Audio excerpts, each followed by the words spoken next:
একজন ভক্ত: মহাশয়, এরূপ সংসারী জীবের কি কোনো উপায় নাই? ঠাকুর বললেন, অবশ্য উপায় আছে। মাঝে মাঝে সাধুসঙ্গ আর মাঝে মাঝে নির্জনে থেকে ঈশ্বর চিন্তা করতে হয় আর বিচার করতে হয়। তার কাছে প্রার্থনা করতে হয়, আমাকে ভক্তি বিশ্বাস দাও। বিশ্বাস হয়ে গেলেই হলো। বিশ্বাসের চেয়ে আর জিনিস নেই। বিশ্বাসের কত জোর তা তো শুনেছ।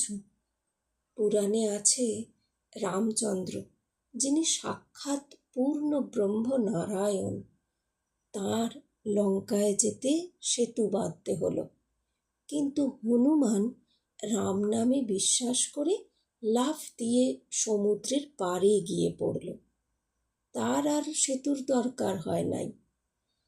বিভীষণ একটি পাতায় রাম নাম লিখে ওই পাতাটি একটি লোকের কাপড়ের খোঁটে বেঁধে দিছিল। সে লোকটি সমুদ্রের পাড়ে যাবে। বিভীষণ তাকে বললে, তোমার ভয় নাই, তুমি বিশ্বাস করে জলের উপর দিয়ে চলে যাও, কিন্তু দেখো, যাই অবিশ্বাস করবে অমনি জলে ডুবে যাবে। লোকটি বেশ সমুদ্রের উপর দিয়ে চলে যাচ্ছিল। এমন সময় তার ভারী ইচ্ছা হলো যে কাপড়ের খুঁটে কি বাঁধা আছে একবার দেখে। খুলে দেখে যে কেবল রাম নাম লেখা রয়েছে। তখন সে ভাবলে, এ কি, শুধু রাম নাম একটি লেখা রয়েছে? যাই অবিশ্বাস অমনি ডুবে গেল। যার ঈশ্বরে বিশ্বাস আছে, সে যদি মহাপাতক করে, গো ব্রাহ্মণ স্ত্রী হত্যা করে, তবুও ভগবানে এই বিশ্বাসের বলে ভারী ভারী পাপ থেকে উদ্ধার হতে পারে।